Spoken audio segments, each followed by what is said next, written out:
Hello दोस्तों, नमस्कार। आप सभी साथियों का स्वागत है आपके अपने यूट्यूब चैनल एक्सेस एकेडमी पर। उत्तर प्रदेश ईसीसी ई एजुकेटर भर्ती और स्पेशल प्रोफेशन एजुकेटर भर्ती में आवेदन फॉर्म, डीबी प्रक्रिया और ज्वाइनिंग को लेकर के धमाकेदार खबर निकलकर सामने आ रही है, जिसको आप सभी के साथ इस वीडियो के माध्यम से शेयर करने वाले हैं। आप सभी से निवेदन है कि वीडियो को बिना स्किप किए हुए अंत तक देखें, जिससे वीडियो में शेयर की गई सारी जानकारी को आप आसानी से समझ सकें।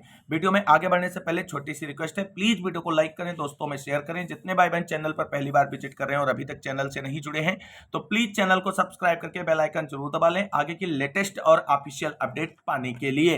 तो आइए दोस्तों, शुरू करते हैं आज का यह वीडियो। और इस वीडियो में हम आप सभी की सारी क्वेरीज को सॉर्ट आउट करेंगे। आप सभी की आईडी पर भर्ती शो नहीं होती, इसको लेकर के सेवायोजन निदेशालय की तरफ से क्या जवाब आया है उस पर चर्चा करेंगे।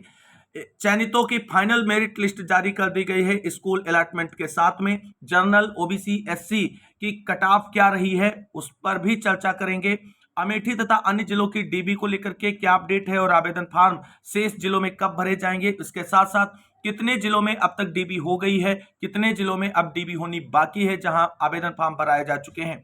तो सारे पॉइंट क्लियर करेंगे। पैसेंस पूर्वक वीडियो में अंत तक बने रहें। और एक बार फिर से कहेंगे कि सभी लोग वीडियो को लाइक करते हुए सभी साथियों में शेयर कर दीजिए। ओनली वन ऑफिशियल अपडेट देने का एकमात्र चैनल है एक्सेस एकेडमी, आप सभी के विश्वास और भरोसे का प्रतीक। शुरू करते हैं आज की धमाकेदार अपडेट का यह वीडियो। और सबसे पहले बात कर लेते हैं कि बहुत सारे भाई बहनों की आईडी पर भर्ती शो नहीं होती, इसको लेकर के सेवायोजन निदेशालय की तरफ से सेवायोजन पोर्टल पर क्या जवाब निकलकर सामने आया है। और इस समस्या का हजारों भाई बहन सामना कर रहे हैं कि उनके जिले में भर्ती आ गई है, आवेदन फॉर्म भरे जा रहे हैं, लेकिन उनकी आईडी पर भर्ती शो नहीं होती है। तो आप सभी लोग स्वयं देख लीजिए कि सेवायोजन निदेशालय की तरफ से सेवायोजन पोर्टल पर इसका जवाब जारी कर दिया गया है। क्या है जवाब, उस पर बात करते हैं। दोस्तों यहां पर आप सभी लोग देख सकते हैं, सबसे पहले जैसे ही आप सेवायोजन पोर्टल ओपन करेंगे और उसमें आप जो 4 ऑप्शन आते हैं, उन 4 ऑप्शंस में किसी भी ऑप्शन को आप क्लिक करेंगे तो उसमें आप जब क्लिक करेंगे तो इस तरीके का इंटरफेस जब खुल करके आएगा प्राइवेट जॉब्स एंड संविदा जॉब्स वाला ऑप्शन पर, तो वहां पर सबसे पहले आप सभी लोग देख लीजिए सूचना लिखी हुई है। समस्त आउटसोर्स नौकरियां जॉब सर्च पेज पर प्रदर्शित होती हैं। यानी जो हम लोग इंटरफेस खोलते हैं जहां पर सारी जॉब लिस्टेड हुई दिखाई देती हैं, वहां पर तो जॉब प्रदर्शित होती है, लेकिन जॉब सीकर की प्रोफाइल में केवल वही आउटसोर्स नौकरियां प्रदर्शित होती हैं जिनमें जॉब सीकर की शैक्षिक योग्यता, कार्य अनुभव, अनुभव का क्षेत्र या सेक्टर तथा आयु सीमा संबंधित रिक्त के मानकों के अनुरूप हों।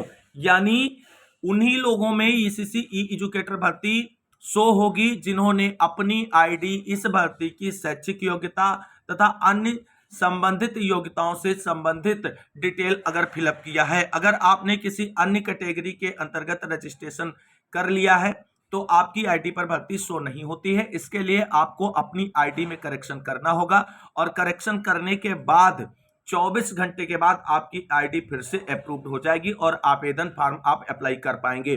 तो अभी तक जिन भाई बहनों ने सेवायोजन पोर्टल पर रजिस्ट्रेशन नहीं किया है उनसे कहना चाहेंगे कि अगर आप ईसीसी ई एजुकेटर भर्ती में आवेदन फॉर्म अप्लाई करना चाहते हैं, उसके लिए रजिस्ट्रेशन कर रहे हैं, तो इस भर्ती से संबंधित जो शैक्षिक योग्यता है उसी के बिहाफ पर आप अपना रजिस्ट्रेशन कीजिए। बाकी आयु सीमा का भी यहाँ पर आपको ध्यान रखना है और जो यहाँ पर सेक्टर यहाँ पर भरना होता है, क्षेत्र, उसका भी आपको विशेष ध्यान रखना है। अन्यथा आप रजिस्ट्रेशन कर लेंगे, सब कुछ होगा। आप जब यहां पर देख रहे होंगे तो भर्ती दिखेगी, जैसे ही आप लॉगिन करेंगे और अपनी आईडी पर सर्च करेंगे तो भर्ती शो नहीं होगी। तो ये ऑफिशियल जवाब जो है सेवायोजन निदेशालय की तरफ से जारी कर दिया गया है, सेवायोजन पोर्टल पर है, सभी लोग आप इसे चेकआउट कर सकते हैं, देख सकते हैं। अगली लेटेस्ट और धमाकेदार अपडेट पर बात करते हैं। दोस्तों अब यहां पर हम बात करेंगे अमेठी जिले में डीबी प्रक्रिया को लेकर के क्या अपडेट है आप सभी के लिए। दोस्तों हमने कल देर शाम सेवा प्रदाता एजेंसी से संपर्क कर डॉक्यूमेंट वेरिफिकेशन की प्रक्रिया की जानकारी प्राप्त करने का प्रयास किया।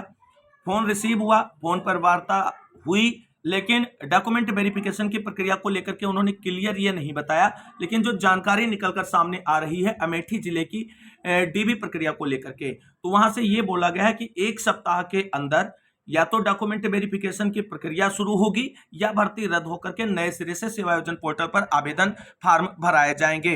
अब दोस्तों यहां पर आप सभी को बता दें, फरवरी में आवेदन फॉर्म भरे गए थे अमेठी जिले में और आप सभी लोग देख रहे हैं कि जून आधे से ज्यादा बीत चुका, अभी तक डीबी नहीं कराई गई है। और जब आप संपर्क करेंगे बीएसए कार्यालय या सेवा प्रदाता एजेंसी, तो वहां से क्लियर कट जानकारी नहीं दी जाती कि डीबी कब कराई जाएगी। लेकिन ये इनपुट मिला है कि बरेली में अमेठी के अंदर एक सप्ताह में या तो डीबी का नोटिफिकेशन आप सभी के मेल बॉक्स में देखने को मिलेगा, या नए सिरे से आवेदन फॉर्म भरने का लिंक जारी किया जाएगा। हालांकि डीबी का इंतजार कर रहे अभ्यर्थियों का काफी लंबा समय हो गया, उनकी मांग है कि जल्द से जल्द डीबी कराई जाए। हालांकि अभी आपको बता दें, अमेठी जिले से स्पेशल प्रोफेशनल एजुकेटर भर्ती में आवेदन फॉर्म भरने का लिंक सेवायोजन पोर्टल पर जारी कर दिया गया, जिसकी डिटेल आप सभी के सामने है। यहाँ पर दोस्तों आप सभी लोग देख सकते हैं, ये बिजटेक सर्विसेज प्राइवेट लिमिटेड सेवा प्रदाता एजेंसी की तरफ से स्पेशल प्रोफेशनल एजुकेटर भर्ती के लिए अमेठी जिले में एक कैटेगरी का आवेदन फॉर्म भरने का लिंक जारी कर दिया गया है। और ये ऐसा इसलिए किया गया था क्योंकि यहाँ पर मात्र 6 आवेदन फॉर्म प्राप्त हुए थे और अभी तक इनको इसकी सुध नहीं आई, और अब ये 4 महीने के बाद पुनः जो है भर्ती का विज्ञप्ति जारी कर रहे हैं स्पेशल प्रोफेशनल एजुकेटर भर्ती में आवेदन फॉर्म भराने के लिए। यहाँ पर देख सकते हैं यह रिक्ति पुनः प्रकाशित की गई है। जिन अभ्यर्थियों ने पहले आवेदन कर लिया उन्हें दोबारा आवेदन करने की आवश्यकता नहीं, केवल नए कैंडिडेट यहाँ पर आवेदन कर सकते हैं। होम एंड हेल्थ कैटेगरी की ये जो है भर्ती है, 27 जून यहाँ पर लास्ट डेट है, तो 27 जून तक आप सभी लोग पेशेंस पूर्वक इंतजार करें। 27 जून के बाद डीबी का नोटिस आप सभी के मेल बॉक्स में होगा, या भर्ती नए सिरे से विज्ञापित होगी आवेदन फॉर्म भरने के लिए अमेठी जिले से। ये बिल्कुल क्लियर कट हम आपको यहां पर स्पष्ट कर दे रहे हैं। अब बात कर लेते हैं अगली महत्वपूर्ण अपडेट के बारे में। दोस्तों अब बात कर लेते हैं कि कितने जिलों में डीबी हो गई है और कितने जिलों में अभी डीबी होनी बाकी है।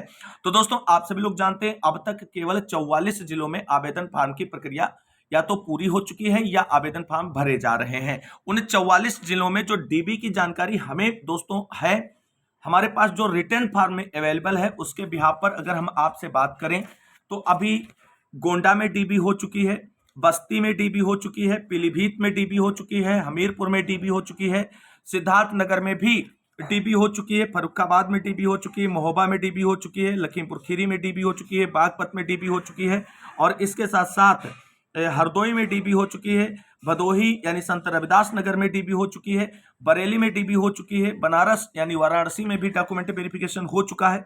इसके साथ साथ बांदा में, मैनपुरी में, मथुरा में, औरैया में, सीतापुर में, देवरिया में और बाराबंकी में, इन जिलों में डॉक्यूमेंट वेरिफिकेशन की प्रक्रिया कंप्लीट हो चुकी है।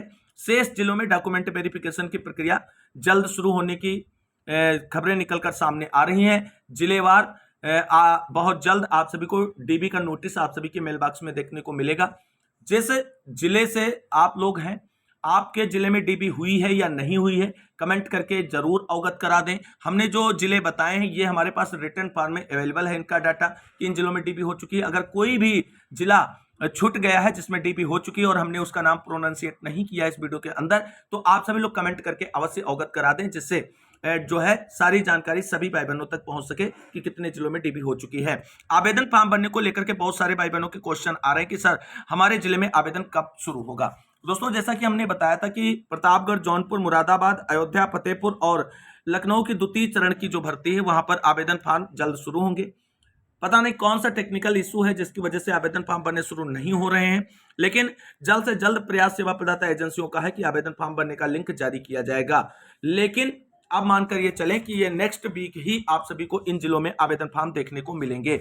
इसके साथ साथ जो ऐसे जिले जहां पर आवेदन फॉर्म का इंतजार बहुत समय से हो रहा है भाई बहनों को, उन जिलों की अगर हम बात करें, शामली, बिजनौर, उन्नाव, प्रतापगढ़, जौनपुर, मिर्जापुर, महाराजगंज, कुशीनगर, रायबरेली, कौशाम्बी, सोनभद्र, अंबेडकर नगर, ललितपुर, अमरोहा, आजमगढ़, बलरामपुर, मुरादाबाद, शाहजहांपुर, बलिया, अलीगढ़, चंदौली, कानपुर, चित्रकूट, सुल्तानपुर, बहराइच और बदाऊं, इन सारे जिलों में सेवा प्रदाता एजेंसी के चयन की प्रक्रिया या तो पहले चरण में है या दूसरे चरण में है, और कुछ जिलों में अपने लास्ट स्टेज पर है, केवल ऑर्डर मिलना बाकी है बीएसए का और आवेदन फॉर्म बनने शुरू हो जाएंगे। और यहां पर बहुत जल्द आप सभी का जो इंतजार समाप्त होने वाला है, लेकिन भर्ती ये थोड़ी लंबी खिंचती जा रही है, ये तो बिल्कुल क्लियर कट यहां पर आप सभी के लिए हो चुका है। फाइनली अब हम बात कर लेते हैं चयनितों की जो फाइनल मेरिट लिस्ट जारी हुई है स्कूल अलॉटमेंट के लिए, उस पर और कितनी कट ऑफ गई है किस कैटेगरी की, इसके बारे में भी। तो दोस्तों फाइनली आप सभी का इंतजार समाप्त हो चुका है। मथुरा जिले में ईसीसी ई एजुकेटर जो अंतिम रूप से चयनित भाई बहन हुए हैं, जिन्हें स्कूल अलॉटमेंट के लिए ये नोटिस जारी किया गया है, उनकी फाइनल मेरिट लिस्ट जारी कर दी गई है। और यहाँ पर जिन भाई बहनों का यहाँ पर नाम है, उन सारे भाई बहनों को स्कूल अलॉट किया जाएगा। ये स्कूल अलॉटमेंट के लिए ही जो है सूची जारी की गई है, यानी ये सारे भाई बहन अंतिम रूप से चयनित हो चुके हैं। अब यहाँ पर हम कट ऑफ देख लेते हैं, सारी चीजों को छोड़कर कि कितनी कट ऑफ यहाँ पर गई है। तो दोस्तों ये मथुरा जिले की फाइनल मेरिट लिस्ट है और यहाँ पर कट ऑफ आप सभी के सामने है। दोस्तों आप सभी लोग जानते हैं यहाँ पर कट ऑफ कैसे डिसाइड की गई थी। यहाँ पर कट ऑफ जो है सभी जो आपने डॉक्यूमेंट्स लगाए हैं उनके मार्क्स को जोड़ करके, जितने भी क्लास के डॉक्यूमेंट्स आपने लगाए हैं उतने से भाग करके जो है वो डिसाइड की गई थी। तो यहाँ पर देख सकते हैं ईडब्ल्यूएस की कट ऑफ जो है 84.22 गई है जर्नल के लिए। सामान्य जर्नल यहाँ पर 77.31, यानी इसमें मैक्सिमम और न्यूनतम होगी, ये बात आप सभी लोग ध्यान रखना। इसी तरीके से आप सभी लोग यहाँ पर जनरल की कट ऑफ देख सकते हैं। यहाँ पर एससी की कट ऑफ 74.79 आपको दिख रही होगी। इसके साथ साथ ओबीसी की कट ऑफ भी यहाँ पर आप सभी के लिए 74.27 है और जनरल की कट ऑफ 74.15 है। ये मतलब यहाँ पर डिप्लोमा और डिग्री के बिहार पर आवेदन किया है इन लोगों ने, ये चीज यहाँ पर देख सकते हैं। यहाँ पर पूरी डिटेलिंग दी गई है, सारी ध्यान देते रहना। पूरी लिस्ट यहाँ पर ऐसे ध्यान देना है, ये कैटेगरी है, ये फाइनल कट ऑफ है जिस पर चयन हुआ है। यहाँ पर देख सकते हैं जनरल की 72.79 है, उसी तरीके से ओबीसी की 72.77 है और ओबीसी की 72.70 है, ओबीसी की 72.70 है। इसी तरीके से जो है top to bottom final merit list decide की गई है। ये चीज बिल्कुल यहाँ पर आप सभी को मानकर और क्लियर समझकर चलनी है। यहाँ पर देख सकते हैं जनरल 70 गई है, फिर उसके बाद नीचे बढ़ते जाएंगे और कट ऑफ डाउन होती जाएगी। यहाँ पर देख सकते हैं जनरल की 69.04 है ये वाली, और एससी की 68.94 है, ओबीसी की 68.38 है। यानी कैटेगरी वाइज जो है वो कट ऑफ डाउन होती चली गई है। तो फाइनल मेरिट लिस्ट जो बनाई गई है मथुरा जिले में, और यहाँ पर पूरी पारदर्शी तरीके से कार्य किया गया है। फाइनल मेरिट लिस्ट जारी की गई है सभी के लिए और यहाँ पर चीजें जो है बिल्कुल क्लियर हैं। और यहाँ पर आप सभी लोग देख सकते हैं जैसे आप नीचे बढ़ते जाएंगे कट ऑफ डाउन होती जाएगी हर कैटेगरी के लिए। अब यहाँ पर देख सकते हैं ऊपर मैक्सिमम से हम लोग चले थे और यहाँ पर आप सभी लोग कहाँ पर आ गए हैं, बिल्कुल बॉटम पर आ चुके हैं। और इस तरीके से यहाँ पर देख सकते हैं हमने जो सबसे शुरू के वीडियो में बताया था कि कितनी कट ऑफ वालों का चयन हो सकता है, हमने एक बात आप सभी को बोली थी और वो बात शायद आप सभी लोगों के अब समझ में आ रही होगी। यहाँ पर देखने के बाद हमने कहा था एक चीज, यहाँ पर आप देखेंगे और यहाँ पर कैटेगरी भी आप देखेंगे, हमने कहा था कि 55 प्लस वालों का भी चयन हो सकता है। आप सभी लोग देख लीजिए 55 वाले कितने भाई बहन चयन लेते हैं। और हमने ओबीसी एससी के लिए ये बोला था कि 50 प्लस वालों का भी चयन हो सकता है। आप सभी के सामने रिजल्ट है, यहाँ पर आप सभी लोग देखेंगे और यही चीजें यहाँ पर बिल्कुल क्लियर हैं। ये देख लीजिए ओबीसी की कट ऑफ कितनी है, एससी की कट ऑफ कितनी, न्यूनतम कट ऑफ कितनी। तो चीजें बिल्कुल मतलब ऐसे नहीं कोई खबर यहाँ पर शेयर कर दी जाती है, बिल्कुल फेक कोई खबर नहीं। देख लीजिए एससी की कट ऑफ हमने कहा था बिलो 50 हो सकती है और वो आप सभी के सामने है। यहां पर देख लीजिए, ये देख लीजिए। तो ये फाइनल मेरिट लिस्ट जारी हुई है, कितने कैंडिडेट की जारी हुई है ये यहां पर आप सभी लोग देख सकते हैं। टोटल 71 कैंडिडेट की जारी हुई है। तो पूरी कट ऑफ आपने देख ली, final cut off top to bottom बनी है, पूरी कोई दिक्कत नहीं है, पूरी लिस्ट जारी की गई है। ये एक अच्छी बात है और सभी जिलों में इस तरीके का कार्य होना चाहिए। तो ये बड़ी और लेटेस्ट और धमाकेदार अपडेट जो हमने शेयर की, उम्मीद करते हैं आप सभी को वीडियो अच्छा लगा होगा। अगर वीडियो अच्छा लगा है तो लाइक करें, दोस्तों में शेयर करें और चैनल को सब्सक्राइब कर लें आगे की लेटेस्ट और ऐसी ही धमाकेदार अपडेट के लिए। मिलते हैं एक और नई वीडियो में लेटेस्ट और धमाकेदार अपडेट के साथ, तब तक के लिए सभी भाई बहनों को जय हिंद, जय भारत, वंदे मातरम।